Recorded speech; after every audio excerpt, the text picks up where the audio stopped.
Ding dong, clatter, clatter, bang, bang, bang.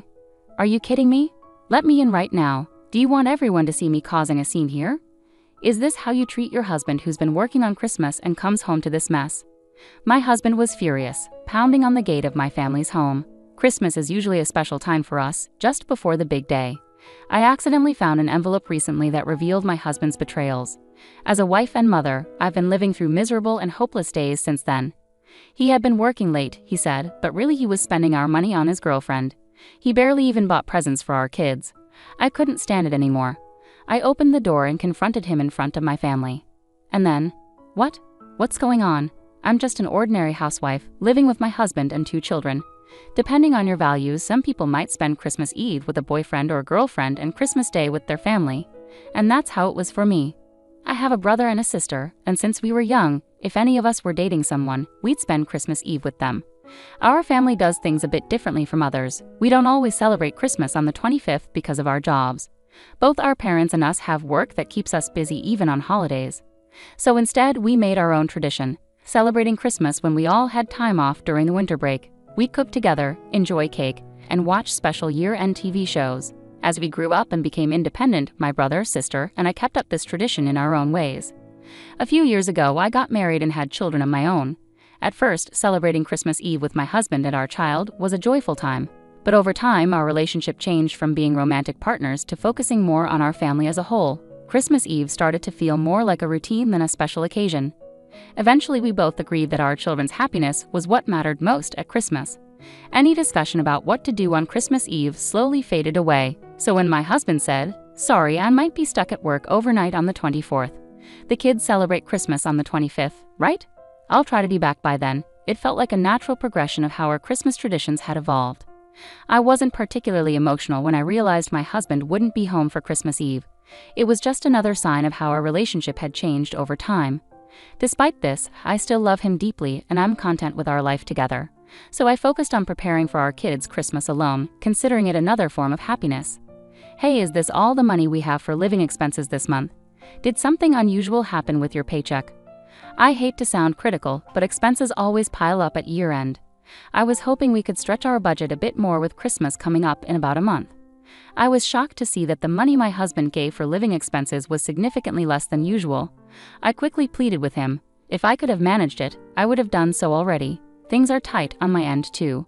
There are work-related parties and expenses that I have to cover upfront for the new year. Do you think I enjoy cutting back like this? Managing our budget with limited resources is also a crucial part of being a housewife, isn't it? My husband seemed visibly frustrated and avoided looking at me or talking further. You're right, sorry. I'll do my best too, but it's almost Christmas, right? The kids are eagerly waiting for their special presents. Please, for their sake, let's make this time of year special. I don't want us to not afford their gifts. In our family, there's a rule. Normally, if the kids want something, they have to explain why they need it. But for birthdays and Christmas, they can ask for anything without conditions. That's why I wanted to ensure we have enough money for them, thinking about how much they love Christmas. Honey, let's be a bit more careful with our spending. Kids, what do you want for Christmas? My husband sighed loudly and called the kids over. I want a cartoon DVD set, but I also want a picture book about trains, Dad. Which one do you think is better? Well, the book, definitely. It will help you learn to read, and you can share it with your friends at their houses. You could even read it to younger friends. You'd be such a cool big boy. I really want a new doll set so I can feed it and sleep with it, but my crayons broke recently and now I can't draw. I wonder which wish Santa will grant. I think crayons would be great, Lena. You're so talented at drawing, and I love seeing your artwork. Ask Santa for some really nice ones, even better than the ones you had before. But what about the dolls? Can't you listen to what I want? Santa only visits good children. Naughty kids who are selfish get nothing. I'll ask for crayons. While pretending to listen to the kids, my husband clearly pushed them towards the cheaper options. Aaron's gift can be from a used bookstore, and Lena's gift can be from the dollar store. This way, we won't have to spend extra money on Christmas. Do you think spending money is the only solution? How foolish, he sneered, making sure only I could hear him. Extra expenses? That's not saving money. My husband called our children's eagerly anticipated presents extra expenses, manipulating their innocent minds to suit his agenda. I began to deeply resent such behavior from my husband. Then, after a while, Mom, look, a sparkly letter. It was in Dad's work bag.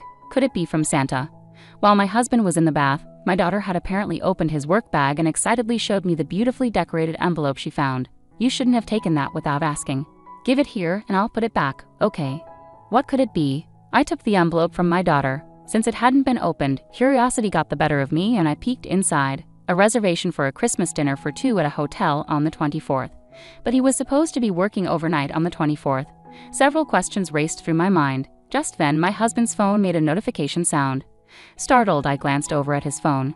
It seemed to be getting a flurry of messages in a short span of time. Normally, I wouldn't pay much attention to his phone or how often it rang, but with a sense of unease, I reached for it. What's going on? My eyes fixed on the screen. All the messages flooding my husband's phone were from someone named Nancy. Judging by the selfie that appeared to be her profile picture, she was much younger than me. Although I couldn't see the content of the messages, the heart emojis made it clear they were not just from a casual acquaintance. It seemed too coincidental. A small dark suspicion about my husband began to grow within me. Once I started doubting him, it was hard to let go of those feelings. For the next few days, I found myself sneaking peeks at my husband's phone. Those days were enough to turn my suspicions into conviction. Nancy was likely my husband's mistress, and he planned to spend the Christmas dinner with her on the 24th. He even hinted at an extra special gift for her, their excitement for each other uncontainable. To get more concrete information, I hired a private investigator. Catching my overly confident husband in the act seemed easy, and the results came back quickly. According to the investigation, Nancy was a temp at my husband's company. They had started their affair a month ago, and all the nights he told me he was working late were actually spent with Nancy. The recent drastic cut in our living expenses was likely to fund his affair with her. Clutching the investigator's report, tears of frustration overflowed. In just 1 month, my husband had come to prioritize another woman over his family. My efforts in taking care of the house, believing he was busy with work, and our children's kindness in holding back their desire to play with their father, all felt unbearably pathetic. The shock of my husband's betrayal was too significant to ignore. I didn't know what to do at first, but I have a plan of my own. I won't let this slide without a fight. Wiping away my tears, I stood up energetically and began to prepare my own special gift for my husband. On the morning of December 24th, I sent off my husband as usual, then I headed to my parents' house with the kids. Welcome. It's been so long since we've all been together like this. It feels just like when you, your brother, and your sister used to live here, my mom said. Spending quality time with Dad is great, but this year felt especially exciting. At my parents' house, they were delighted by the festive Christmas atmosphere, enjoying decorating a large Christmas tree they had pulled out of storage. With the kids, we spent the entire day having a fun Christmas party. The next morning, the kids were ecstatic about the presents placed at the base of the Christmas tree they had decorated. For my son, I got a DVD and a picture book, and for my daughter, a doll and crayons. We told them these gifts were from Santa and also from Grandpa and Grandma. The kids played happily with their new toys while the adults watched them with smiles. Suddenly, my phone buzzed. I looked at my phone and saw I had a call. I stepped outside to answer it. It was my husband, sounding very upset. Hey, where are you? I just got home from work, but my key doesn't fit the lock and the doorbell isn't working. What's going on? I could hear him messing with the door handle through the phone.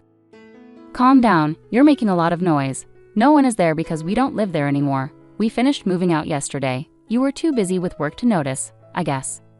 By the way, you've been shaking that doorknob for a while. Isn't that kind of like trying to break in? If you break the door, it's not my problem.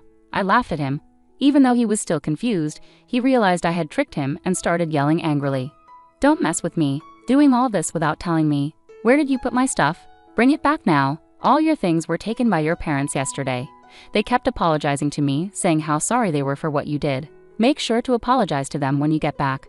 What? Huh? After finding out about my husband's affair, I told both our families everything. I explained how he was obsessed with a younger woman named Nancy, spending our money on her instead of on our family. He even cut down on our living expenses and the kids' Christmas gifts. He lied about working overnight just to be with her, and I decided to ask for a divorce. After I told everyone through tears, my parents, his parents, our siblings, and even the kids supported my decision. So we moved out of the house on Christmas Eve while my mother took care of the children. Our siblings also helped with the move. With everyone's help, we emptied the house quickly, which brings us to now. So everyone knows what you've done, and no one in the family is on your side. You caused this mess, and now you have to deal with it. I explained everything to my husband clearly. By the time I finished explaining everything, my husband was furious and started shouting at me. You worthless woman! Your disrespectful attitude towards me, your husband, is the real problem here. I am the precious only son, you know. Blaming others while you're no saint yourself, acting all high and mighty. My parents siding with you. Ha, you must have played the victim and cried to them. Who do you think my parents will ultimately believe, their precious son or some outsider woman? You're as foolish as ever, Hava. I'll be demanding alimony from you right away. Oh really? Then go ahead and talk to them now. Here, be my guest. Saying that, I turned on the speakerphone on my cell. Then I never thought you were such a rotten person. Are those the words of someone who has committed adultery? You are the worst. You're the shame of our family. Where did it all go wrong? May and Lars, who had been by my side during the call, unleashed their anger at my husband over the phone. Dad, Mom, why are you with her? My husband began to tremble, utterly taken aback by the unexpected rebuke from his parents. Why? Because it's Christmas. Maitline, who is back at her parents' house, invited us to spend the day with her, even though we are the parents of the man who betrayed his family. Do you understand how Maitline felt all this time? While you were betraying her, she was working hard to take care of the children on her own. We've never been so ashamed and embarrassed of you. We won't defend you unconditionally. You're an adult and made your choices. Do what you want, but don't involve us again. We refuse to be used by you. May and Lars scolded him, their voices trembling with anger. Their words made me so happy I couldn't hold back my tears. What? You're at Maitline's parents' house. Anyway, I'm coming over, so listen to my side of the story. It's unfair to only hear one side at times like these, right? You'll see who the real victim is, right, Dad? Regardless of our situation, my husband tried to win his parents over, but it was pointless. Without listening to his claims, my father-in-law hung up and turned off the phone after saying a few words to me. Then he turned off all our phones, including Maitline's, and said, "Let's go back inside. The kids are waiting for their mom." My father-in-law said this with a gentle smile, and my mother-in-law gently patted my back. We all went back inside together. We then had the most enjoyable Christmas party ever, with delicious food, cake, and the children singing and dancing. As the night went on and the children fell asleep, the adults were relaxing when the doorbell started ringing non-stop. Tension filled the room. Everyone knew who would show up uninvited at this hour. Yes, it's me. Open the door. Are you going to leave me out in the cold on a winter night? My husband not only kept pressing the doorbell but also started rattling the doorknob as if he might break it. Panic set in, and I was about to go to the door when my parents stopped me. I looked at everyone, nodded, and decided to speak to my husband through the door. Did you forget? Christmas Eve is for lovers and Christmas is for family, right? We're all having a lovely Christmas together as a family. Did you have a nice Christmas Eve with Nancy? Now that we're strangers, I don't care what happens to you today. If you don't want to sleep outside in the cold, just leave. Don't provoke me. Should I call the police? Spread rumors in the neighborhood that a cruel wife kicked out her husband for no reason. Open this door right now. No matter what I said, my husband refused to listen and continued causing a scene outside. I started feeling afraid at his persistence. Trembling, my father-in-law smoothly stood up. He exchanged glances with my mother-in-law, who also rose to follow him. My parents and I hurried to the front door with them. When my father opened the door, expecting me to give in, my husband stood there defiantly. "Long time no see, Dad," my husband said smugly. "It's not good to see you. Stop pretending we're friends. You're no longer a son to us, just someone who hurt our family," my father interrupted coldly. My mother joined in, causing a scene at this hour. "Do you even know what time it is? It's incredibly rude. The kids have been asleep for hours. You're not fit to be their father." She glared at him sternly. My husband was shocked to see my usually gentle mother so stern. "I won't let my grandchildren see this anymore. Leave. You're a nuisance. You're no longer part of this family." My father-in-law spoke calmly but with anger, making it clear my husband had to leave. My husband glared at us, looking like he might explode. "I'm calling the police right now," my mother-in-law said firmly. Seeing her pick up the phone, my husband panicked and fled without saying a word of apology. It was another stark reminder of who he truly was.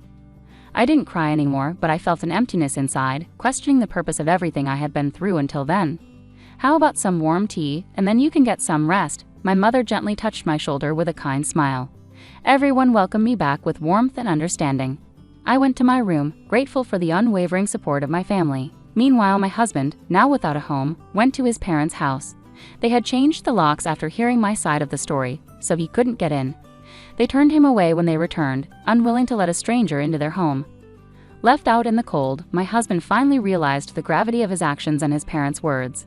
Now he sincerely regrets his actions and has agreed to the divorce and alimony. I had a lawyer ready just in case, but thankfully it didn't turn into a messy legal battle. After the divorce was finalized, I started a new life at my parents' house with my children. I'm focused on my work and raising my kids with the loving support of my parents. It's busy, but every day feels meaningful. Although I won't see my ex-husband again, I stay in touch with my in-laws. They're wonderful grandparents to my children and a great support to me. Even though we're no longer family on paper, I hope they'll always be part of our lives and continue to watch over the children as they grow. Do you both have everything? Let's go. Don't forget to say goodbye to Grandma and Grandpa. Bye. I silently prayed for these ordinary, peaceful days to last forever and looked forward to celebrating next Christmas together as a family, seeing my children's happy smiles.